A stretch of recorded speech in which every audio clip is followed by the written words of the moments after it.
Doctor? ലോക cinema കണ്ടാ? ഓ yes, ടൊവിനോന്റെ പല്ല് ശ്രദ്ധിച്ചിരുന്നു അതിൽ? ശ്രദ്ധിച്ചു ഡോക്ടർ. അപ്പൊ അതിൽ എന്താണ് ചെയ്തത് ഡോക്ടറെ? അതിൽ രണ്ട് ടേംസിൽ പറയുകയാണെങ്കിൽ ഗ്രിൽസ് എന്ന് പറഞ്ഞൊരു ഫിറ്റിംഗ് ആണ് ടൊവിനോയുടെ പല്ലിലുള്ളത്. ഇത് ടൊവിനോ ആൻഡ് ദെൻ ഇപ്പോൾ റീസെൻ്റ് ആയിട്ട് പേർലി മണി ഒരു ഫോട്ടോഷൂട്ട് നടത്തിയിട്ടുണ്ടായിരുന്നു, അതിലും ഉണ്ടായിരുന്നു. And then English pop stars പൊതുവേ Katy Perry, Miley Cyrus, Beyonce എല്ലാവരുടെ ഇതും പൊതുവേ നമ്മൾ കാണാറുണ്ട്. പക്ഷേ മലയാളികൾ ഇപ്പം ആദ്യം ഹനുമാൻ കൈൻഡിൽ ആണ് കണ്ടത്, പിന്നെ ഇതിപ്പോൾ ടൊവിനോ. ഇതിപ്പോ ഒരു ഫിക്സ്ഡ് ആയിട്ട് വെക്കുന്നതാണോ അല്ലെങ്കിൽ നമുക്കത് ഊരി വെക്കാൻ പറ്റുന്ന രീതിയിലുള്ളതാണോ? ഇത് ഫിക്സ്ഡ് ആയിട്ടും വെക്കാം. ഫിക്സ്ഡ് ആയിട്ട് ചെയ്യുമ്പോൾ സാധാരണ നമ്മളൊരു ബ്രിഡ്ജ് പോലെയാണ് ചെയ്യുക. ഇപ്പോൾ അല്ലെങ്കിൽ അത് ഊരി മാറ്റുന്ന രീതിയിലും വെക്കാം, രണ്ട് രീതിയിലും ഇത് ചെയ്യാവുന്നതേ. പിന്നെ ഇതിപ്പം വെക്കുന്നതിന് എന്തൊക്കെയാണ് പ്രൊസീജിയേഴ്സ് വരിക?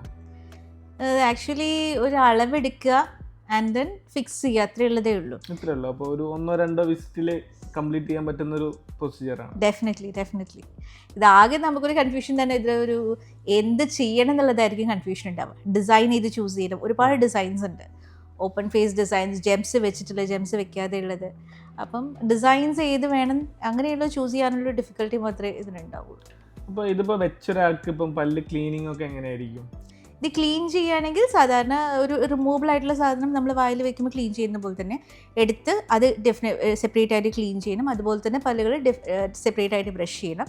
ഇത് ക്ലീൻ ചെയ്യുമ്പോൾ ഒരു മൈൽഡ് സോപ്പ് സൊല്യൂഷൻ ആൻഡ് ഒരു ബ്രഷ് യൂസ് ചെയ്തിട്ടാണ് ക്ലീൻ ചെയ്യുന്നത്. ഹൈഡ്രജൻ പെറോക്സൈഡ് സൊല്യൂഷൻ ഉണ്ടെങ്കിൽ ഒരു ഡൈല്യൂട്ടഡ് ഹൈഡ്രജൻ പെറോക്സൈഡ് സൊല്യൂഷൻ ആണെങ്കിൽ നല്ലത്. രണ്ട് രീതിയിലും ക്ലീൻ ചെയ്യാം. ഇപ്പം ഇങ്ങനെ ഗ്രില്ലിടുമ്പോൾ പല്ലിൽ എന്തെങ്കിലും മോഡിഫിക്കേഷൻ, അതായത് പല്ല് ചെറിയ രീതിയിൽ ആകുക അങ്ങനെ എന്തെങ്കിലുമൊക്കെ ചെയ്യേണ്ടി വരുമോ? ഇതിപ്പോൾ ഡോക്ടർ ഞാൻ പറഞ്ഞല്ലോ, രണ്ട് രീതിയിലുണ്ട്. ഒന്നുകിൽ നമുക്കിത് ഫിക്സ്ഡ് ആയിട്ട് വെക്കാം.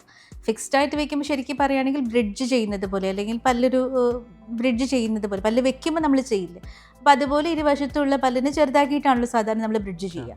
അപ്പോൾ അത് ഫാൻസി ആക്കിയിട്ട് നമുക്കൊരു ഗ്രിൽ എന്നുള്ള രീതിയിൽ ചെയ്യാം. അതല്ലെങ്കിൽ സാധാരണഗതിയിൽ വേറെ പല്ലിൽ ഹൈപ്പോമിനറലൈസ് സ്പോട്ടില്ല, മുന്നിലത്തെ പല്ലിടം വെക്കുന്നെങ്കിൽ അവിടെ കേരീസും കാര്യങ്ങളൊന്നും ഇല്ലെങ്കിൽ ജസ്റ്റ് അളവെടുത്തിട്ട് ഫിനിഷ് ചെയ്യാവുന്നതേ ഉള്ളൂ. പിന്നെ നമ്മൾ ചൂസ് ചെയ്യുന്ന ഡിസൈനിന് അത് ചെയ്യാൻ പറ്റുമോ എന്നുള്ളത് നമ്മൾ ചെറുതായിട്ടൊന്ന് നോക്കേണ്ടി വരും, അത്രേ ഉള്ളതേ ഉള്ളൂ. ഈ ഗ്രില്ല് വെക്കുന്നതിന് ഇപ്പം എങ്ങനെ ഏജ് കാറ്റഗറി ഒക്കെ ഉണ്ടോ? ഇതിൻ്റെ കാര്യത്തിൽ ശരിക്കും age is just A number.